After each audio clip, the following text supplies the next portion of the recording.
Hello all, a nice tale here, and I'm bringing you a comparison video, a hotly anticipated comparison video by pretty much just me. I've done a review on both of these knives. They are both making use of the Demko Shark Lock, though this is the only actual Demko knife in the...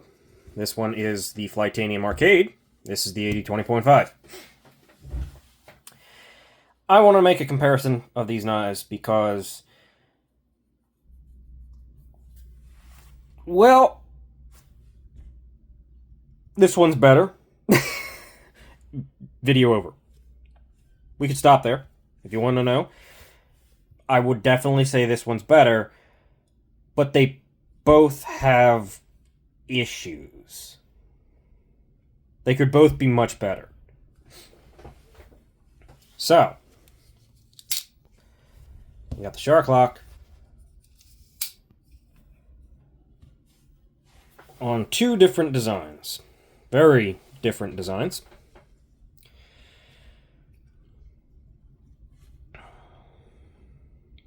Let's just start comparing one to one.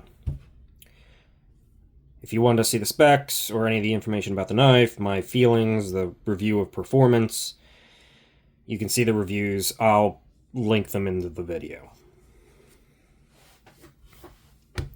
Blades.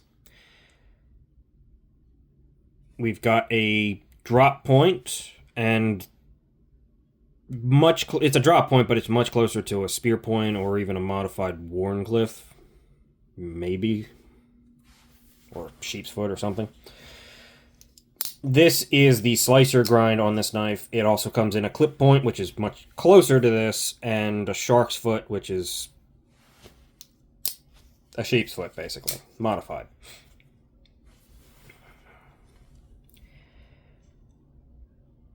Honestly, this blade shape is probably better overall,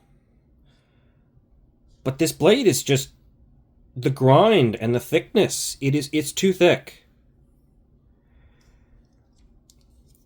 I get that the initial design for the AD20, the big boy, the custom, and even the machine ground version, is to be a big knife. It is much thicker. It's a much bigger, heavy-duty, hard-use knife. It's bigger. It's a larger knife. That's the point of that knife, right? This is the EDC slicey version of that knife. Problem is, this geometry sucks. just straight up, this is not good geometry. It is thick behind the edge. It does not have enough room to drop. It gets... Honestly, it feels like almost all of the drop is done in the bottom half. It gets thick fast. I don't know how much life you have on this thing.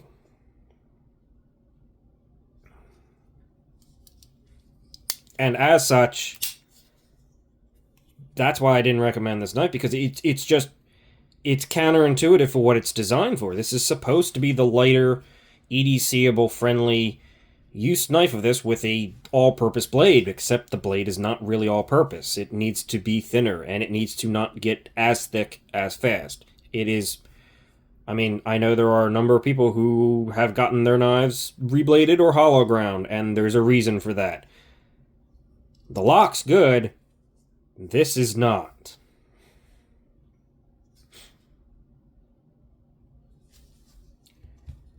This suffers from a similar issue, but it is a bit thinner. Same blade stock, I believe. Let me just double check that.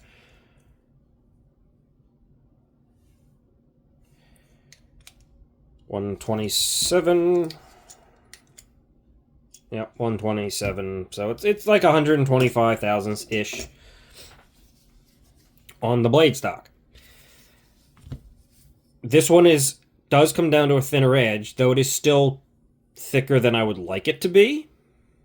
It does have more room to drop. It does seem to taper a little bit more rapidly, so you're not quite as thick, quite as fast, and the overall is thinner.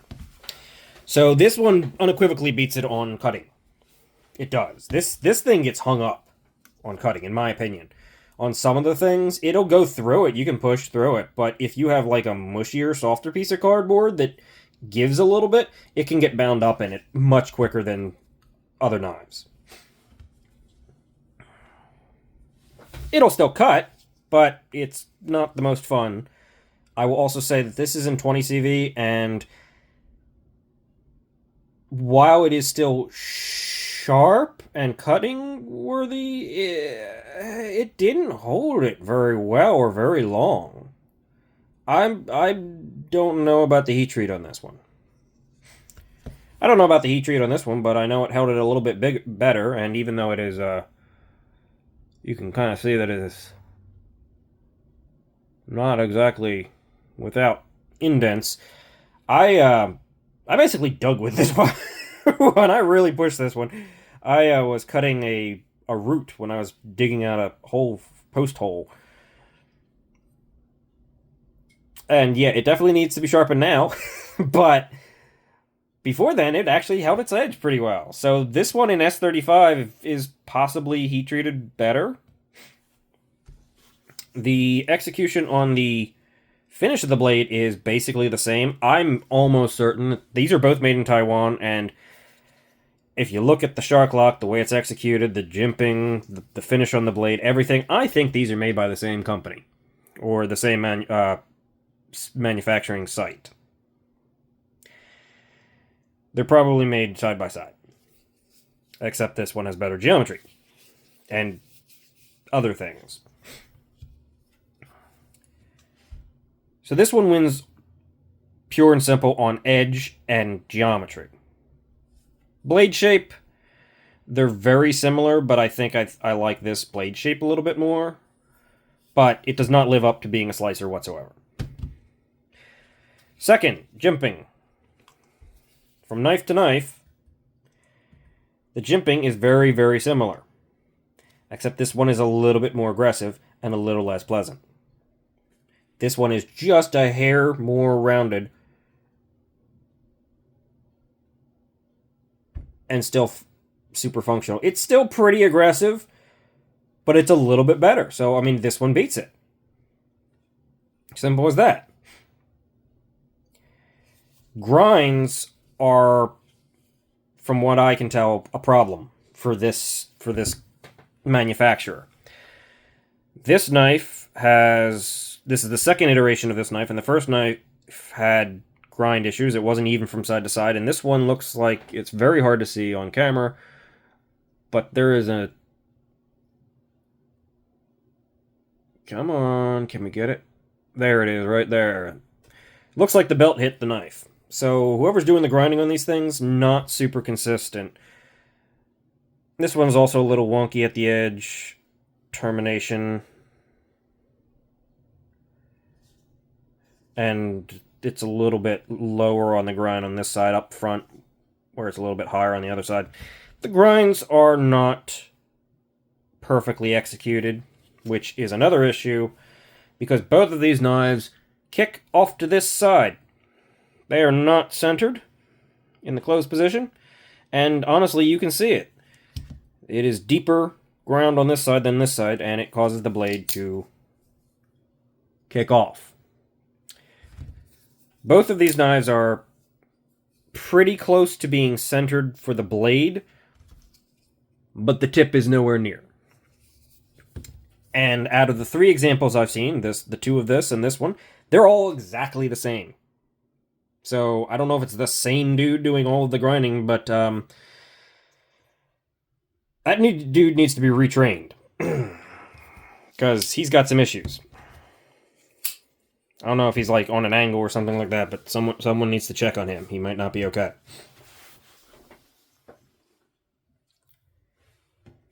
Actuation. This one wins. The thumb hole slot is better than the thumb stud. Especially this thumb stud, which is too small. This is not super satisfying. Which is unfortunate because, like, that's one of the points of the knife to be satisfying on the... I mean, it's the shark lock in general is mushy, but this one is definitely better. I prefer the whole 100% of the time. I just nicked that blade knife. I mean, okay, thumb flick? Yeah. You gotta put more effort into this one. Though that's partially a combination of the execution of the lock and the thumb stud. This thing would be infinitely better if it just had a little fuller at the top of this grind that was left with a sharp edge that you could just get your finger in and kick the blade out. Like this. It doesn't even have to go all the way through. It just has to be a real thin, small little line up there that you can get your nail into and kick it. Because that's much more satisfying. That feels much more consistent and reliable than that. You can do it. I personally use the front of my nail because I don't necessarily love using the flat of your finger, or the meat of your finger, I guess. You can do it. But it takes some getting used to, and it's easy to fail. But that goes back again to the structure of the lock. The function is the same. They're both got a spring in here that keeps the lock pushed forward. You pull back and up to get it moving over that hump. And in the opening position, that hump, it pops forward and goes down on. You have to pull back and up to get it out from underneath or over top of the tang. The problem with this one, where this one wins, is the angle on the lock. There and there. If you look straight on, you can see the difference. This one is much more smooth and round, while this one has a much more definitive up, round, and over. This one is much softer and mushier. So when you lock it out,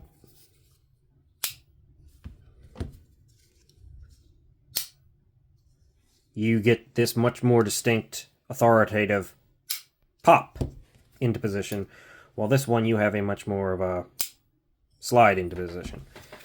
That results in this. Thwack.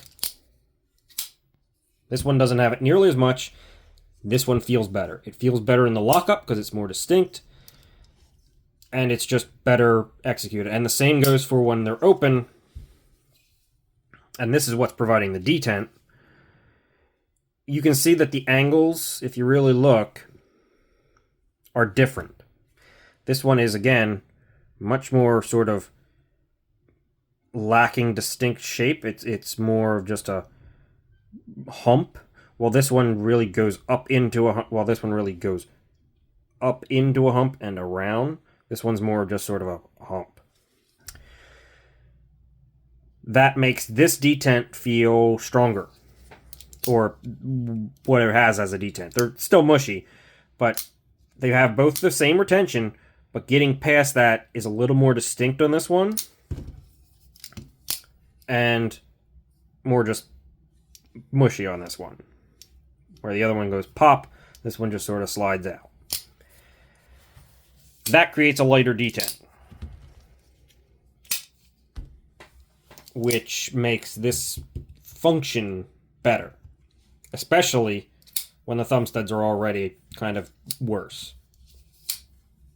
I mean, if the detent was the same as this one, the thumb stud would be fine for the open position. I still think it would need the fuller for the reverse flick, but yeah. So that results in basically this shark lock being much more satisfying, which is the purpose of the knife, but this knife being much better designed and functional.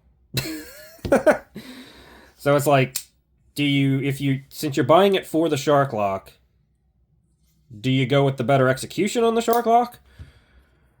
Or do you go with the knife that actually works better with the shark lock in general? Do you want a more satisfying shark lock experience, or do you want a better knife with a shark lock? I don't know. The other thing that's weird is, despite these definitely looking like they were made in the same place, look how they finished the plunge grind. The plunge grind with this knife drops almost completely straight down. It's back here. This one tapers down to the edge for some reason. So the execution on the plunge grind is better here on this knife. So the execution, the opening method, and the shark lock's detent edges, let's call them, create a better functioning shark lock around the pivot. Unfortunately, however, that is where this knife ceases to have any advantages over this knife. I mean, you've got better geometry, better jimping, you've got, since we're moving into the handles, I mean, the shark locks are basically identical. And honestly, once the shark lock is off, this knife is the smoother one. So the execution of, like, I can feel the bearings there, I can't feel them there. So the execution of the angles on the lock interface is better here, but the lock is kind of better on this one, which is bizarre. And as I said, that is the last place where this knife is going to have an advantage. Because now we're getting down into handle, with the shark lock and the lock itself being pretty identical. And, yeah, needless to say, I think it's pretty obvious. This is such a more forced grip. It's very prescriptive. You're stuck in this position. This is what you got here. That's it. It either works for you or it doesn't. It looks like you have a choke-up position, except the choke-up position on this knife puts me kind of right behind the edge.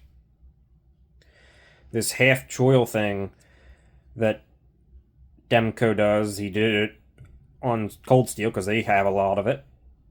I don't like this at all. This would probably work on the bigger version of this knife fine, because you have more room.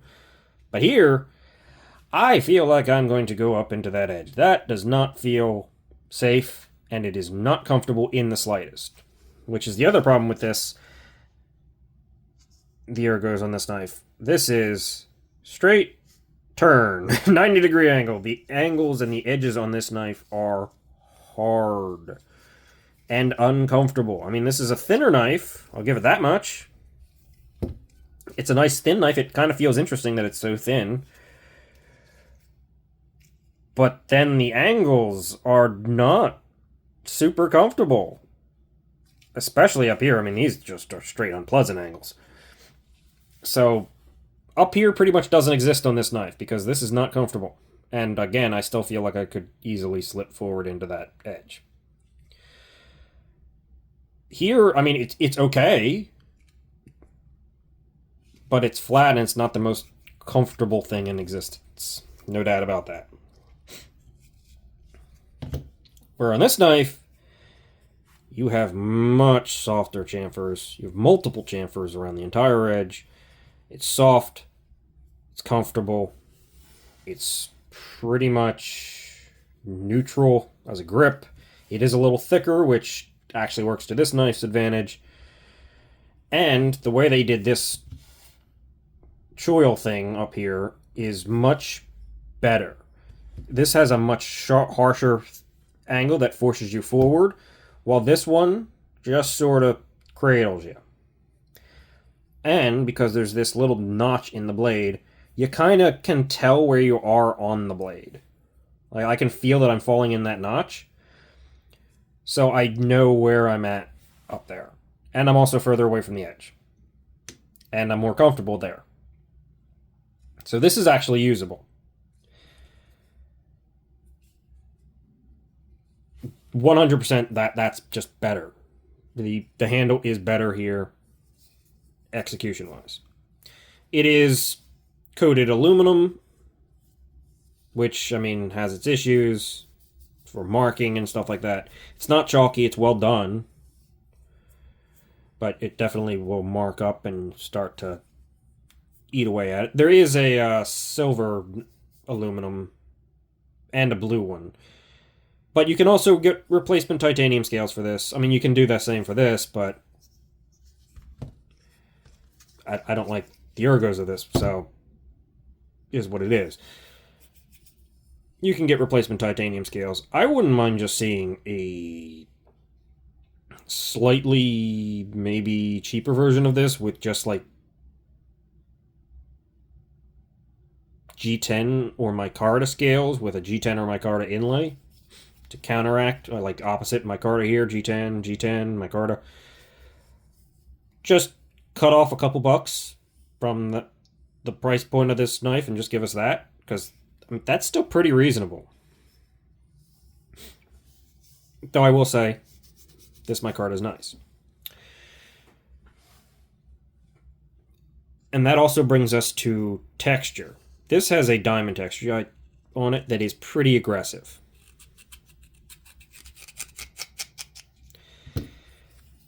This is much nicer. I like diamond texture. I don't like this. This is not only much nicer, but this inlay serves a purpose, even though it looks like it wouldn't, and it's just shaped the way it is to be out of the way of the shark lock, which it is. But it provides some tactile grip. It feels good. I like this inlay, and I like the position and the way it functions more than I thought it was going to, because it provides some stability and some grip. So, texture is better too, and function of the pocket clip. I mean, this thing will take the crap out of your pants, because this is directly on the top of it. This doesn't have a lot of flex to it, honestly. I mean, it has flex, but it is tight. And despite this clip arguably being designed to be more comfortable because it's not deep carry, it's not really any more I mean, it's a little more comfortable, but barely.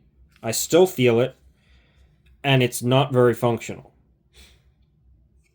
This flat on the end of this clip is a killer, especially considering it goes down towards the edge of the freaking, I mean, not the edge, the scale. This just does not work that well. Much, much better clip. Though it is maybe a little bit taller than it needs to be. I wouldn't mind seeing it a little bit more squished. Just a tiny bit. Just maybe, like, down there a little bit. You feel it, sure, but it's not uncomfortable in any way. I do think it would benefit from just being a little bit not quite as tall. But it's a deep carry clip. It's a functional deep carry clip. It's all right. It's better. It is definitely better in the clip.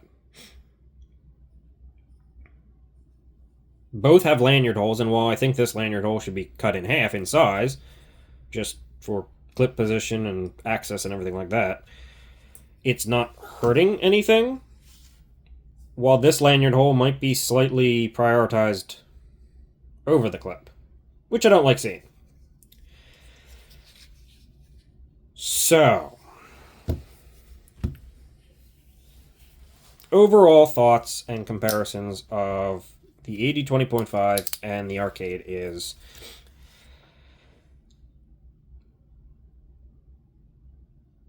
Oh, also, I don't like seeing all this branding on the pivot. Also, this knife is made in Taiwan, so why does it say Wampum, PA? I get he's based in Wampum, PA, but I don't like seeing that. I don't... It's just weird.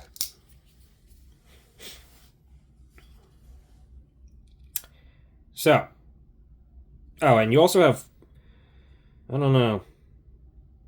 Maybe slightly better blade-to-handle ratio on this knife than this one. Both of them are lacking in that area and probably could be improved slightly. Especially considering they already have so poor blade to handle ratio due to the way the shark lock kicks the tang so far down from the pivot. Yeah. So overall thoughts are, if you're in it purely for the shark lock, get the Demko. Because it seems like the Demko's execution on the shark lock itself, combined with the opening hole, is more satisfying.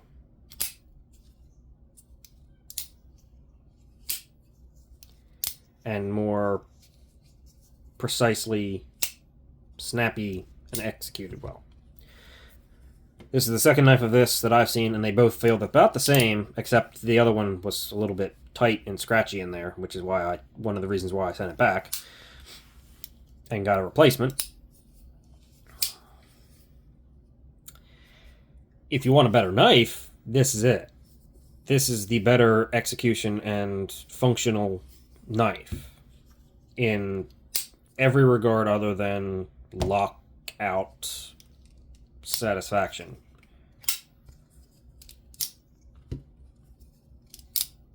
As long as you're okay with the fact that this doesn't fidget as well, this is the better knife in almost every way.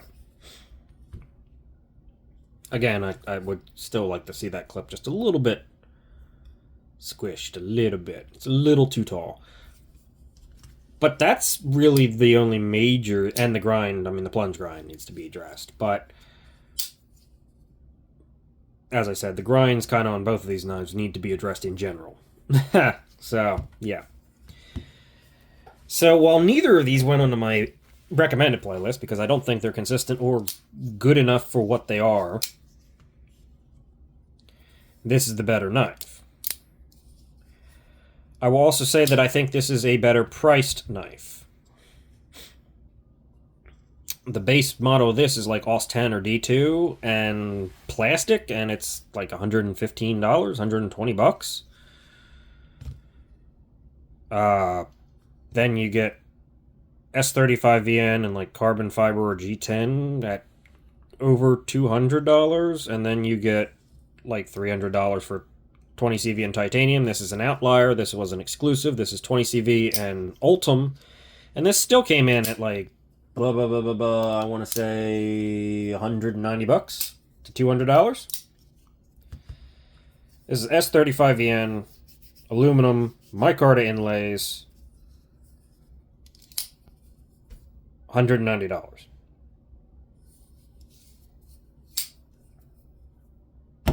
Better. Much more acceptable price point. Better executed steel. Better ergos. Better geometry. Better knife. Better executed shark lock. So, I don't know where that leaves you, but again, neither of them are on my recommended playlist because the shark lock is not by itself enough to carry this knife. They have to work on the execution and some of the general issues and better think out the designs.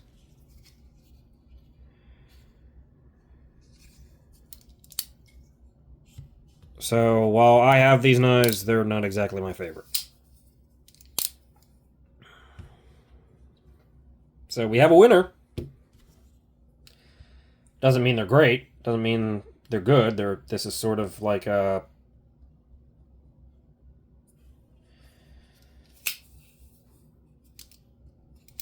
I guess like a 5 out of 10. If we're talking action and function like that, it would be getting negative points, but I guess the sort of the execution of the shark lock and everything compensates, so it's just 5 out of 10, just acceptably average. You lose some here, you gain some here.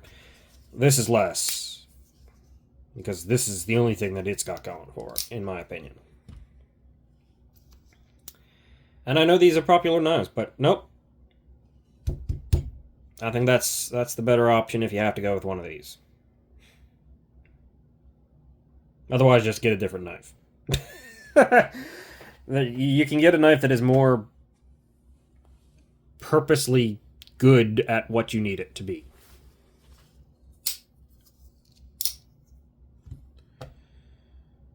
Yeah, so that's my thoughts. That's the comparison. This is the winner, kind of.